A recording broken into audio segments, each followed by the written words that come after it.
What is up, ladies and gentlemen? It is I, Jerichoholic8704, back at you again with yet another video. Now, I had a really busy day yesterday, so I could not get up here to comment on WWE's brand split. I knew as soon as they made the announcement yesterday, I was like, shit, because I knew I had a bunch of shit to do that day, and I thought I'm not going to be able to get up as soon as possible to get my thoughts up, so I could be one of the first people on YouTube with their thoughts on the brand extension. But I'm here right now, better late than never, I suppose. That's always been my motto, just in life, and more specifically with this YouTube channel.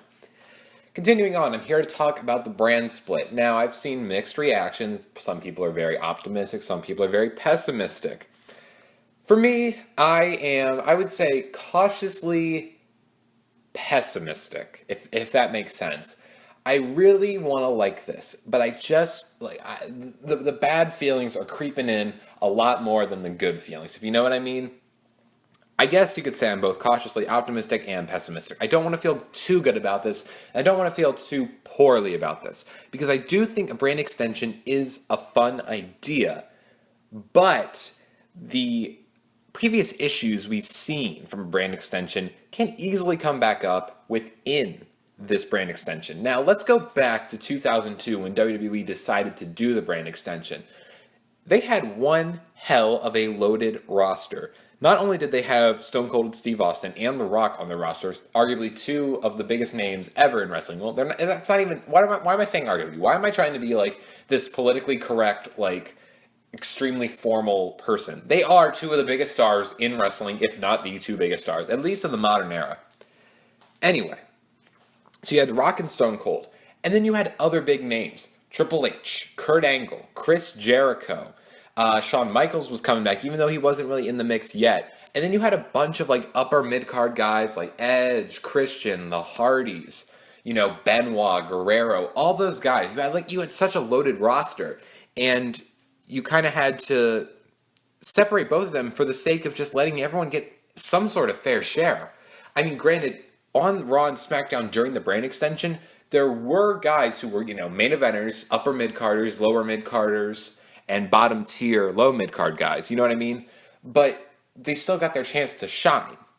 It wouldn't be fair if, it was one giant roster and some people are just lost in the shuffle and just can't get on TV at all. So that is a very big pro of a brand extension. Now, granted, not every single person's going to get on TV every single week, but, you give more opportunities to more people. Now, there are some concerns I have with this new brand extension. Now, obviously, they're doing a draft, which means they'll have, a Raw and SmackDown roster, and I guess, Shane I would think Stephanie would run Raw and Shane would run SmackDown. I think that's how it should be. I know Stephanie's a former SmackDown GM, and she was, the SmackDown GM from, 02 to, 03. But I think Stephanie's better on Raw, and Shane kind of has a little SmackDown vibe to him. I also think SmackDown moving to Tuesday and going live is also a very, very good idea. Keep these shows back to back and keep it live. It makes SmackDown more appealing, and I think I'll definitely start watching SmackDown more. I completely, and I don't feel like watching SmackDown tonight.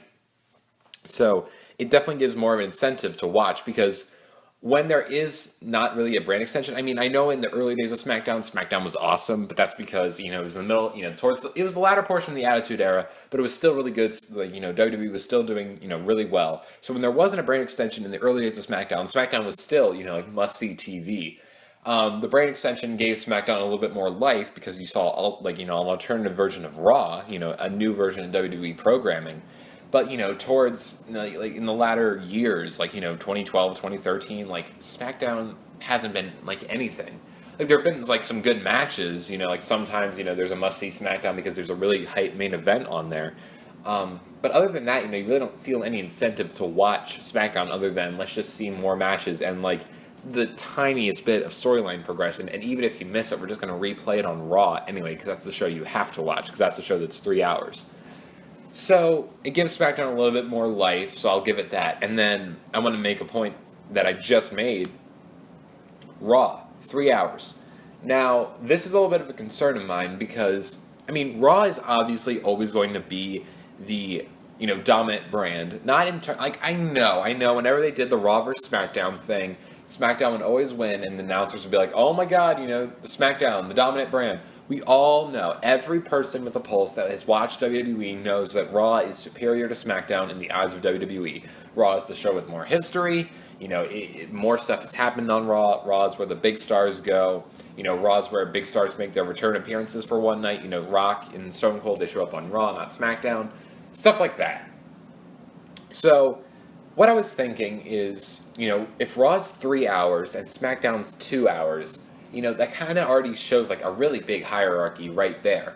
And I was thinking, if that's the case, maybe SmackDown can have a little bit of a smaller roster and Raw can have a bigger roster. Because here's my big problem with this brand extension. This is the first issue that comes to mind. Is you can barely make 3 hours of Raw watchable with your entire roster. How are you going to do it when you slice that roster in half? Now, I know there are a ton of talented wrestlers in the Raw roster and on NXT, you know what I mean? Like, in-ring talent can only take someone so far. You know what I mean? It can only take the show so far, I should say that. If there's no storyline progression, if there's nothing to be excited about, I don't care how good of a match, I don't know, AJ Styles and Bo Dallas could have.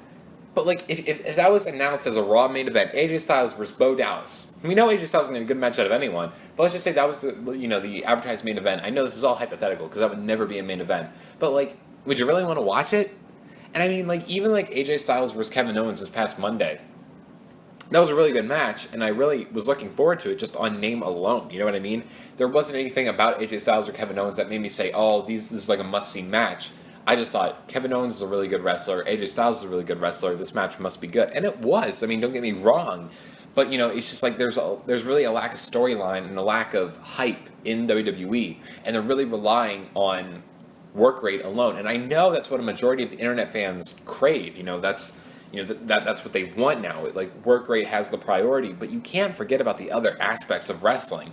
So I think that's a very important factor. Now, here's what I was thinking. If they want Raw to stay 3 hours, they should have Raw, like, that's not to be by much, but I think Raw should have a bigger roster.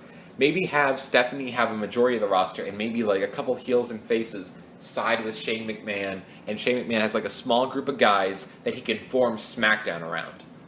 However, if they don't want to do that, if they want to have equal rosters across the board, here's what I suggest. I really feel like there's no way people in WWE cannot realize how big a mistake going to 3-hour Raws were. I do think the thing holding, like, I bet if WWE realized how bad 3-hour Raws were for the company, they would instantly change it. But the problem is they have an ego, and they don't want their ego bruised when all the fans say WWE finally realized what was wrong with them and they switched back to 2-hour Raws. They can't do that. Like, I remember when I was watching TNA back in 2010 when they tried the Monday Night War thing, and Mike Tenay was on the announce table, and he said, back by popular demand, we're going back to Thursday nights. And I thought, wow, you guys basically just admitted on the air, yeah, going to Monday nights, going one-on-one against Raw was a terrible mistake. We suck. We're going back to Thursdays where we don't have to compete against any WWE program because SmackDown was on Fridays during those days. So, I understand why they don't want to do it just randomly, just be like, hey, Raw's moving back to 2 hours, because, like, why would you want? It doesn't look good. It doesn't look good, no matter how you slice it. So here's my proposal. This is the easiest way and the most efficient way, and probably the best way to go back to 2-hour Raws. I would say that, let's just say Shane is running SmackDown. He said, I want to prove that I'm the more dominant McMahon and I can run the better show, but how is it fair when you have an extra hour of programming for your audience? I say we have equal level shows. Do not make SmackDown 3 hours. That is not what I'm getting at. Please, WWE, do not make SmackDown 3 hours. Make Raw 2 hours. Again, and say, fine, Shane, you want an equal level playing field? 2-hour Raw, 2-hour SmackDown. I think that would be great. You have 4 hours of live TV on Monday and Tuesday.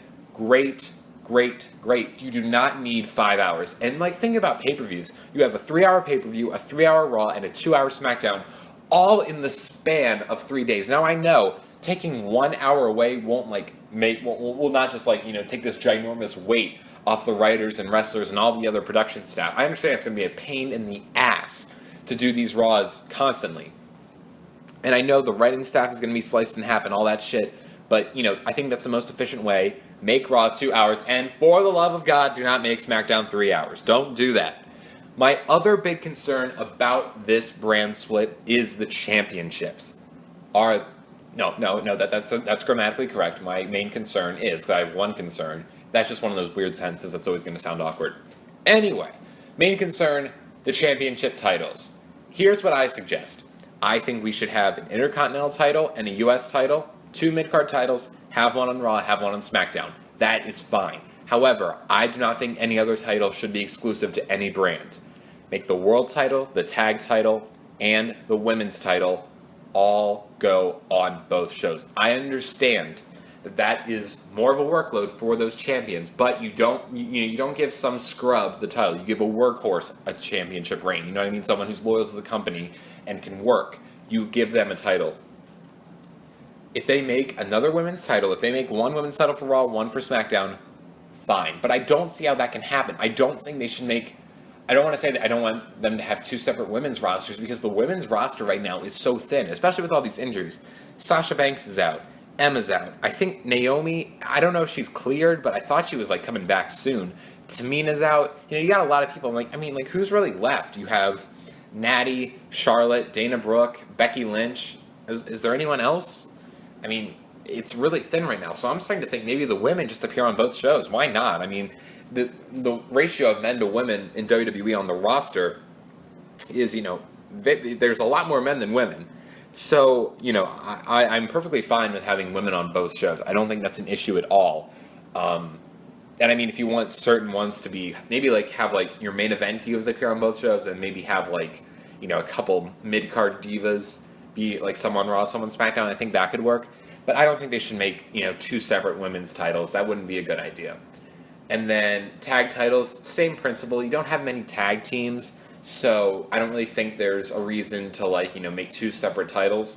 I think you can, again, similar to the women, I think you can have certain tag teams, stay on certain shows, and then have the tag team champions go to both shows to defend, and then different pay-per-views and all that. And the world champion, please, please, please, please, please, please, please, do not make another world title. I don't want to see the World Heavyweight Championship come back. I really, really enjoyed the concept of having one undisputed champion that appeared on both shows. And not only that, but we just saw the world title retired. You know what I mean? It was retired 3 years ago. It was December of 2013.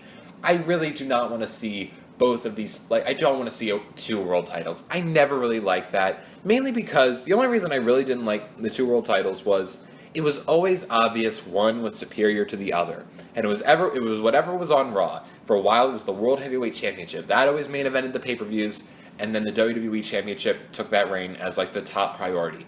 I never liked that, because you have 2 belts that are both historic in their own right. Treat them equally, but they never get treated equally. Now, I understand with this new brand extension, they might try to go for a more equal route where SmackDown is equal to Raw, but there's that inherent Raw is greater than SmackDown. So I don't want to see another World Heavyweight title, and I don't want to see some stupid SmackDown title. Just have the undisputed champion appear on both shows. If you keep Raw and SmackDown in a general vicinity, in the same area, it won't be an extensive travel. And give the champion a fucking pay raise. Have him spike up his check. If you want him to appear on both shows, money will always get people get your wrestlers in the arena, as far as I'm concerned. Unless they really hate it, then they'll just tell you, fuck off, I'm not doing this anymore, and then you'll take the belt off of them. Anyway, that's how wrestling works, I'm sorry.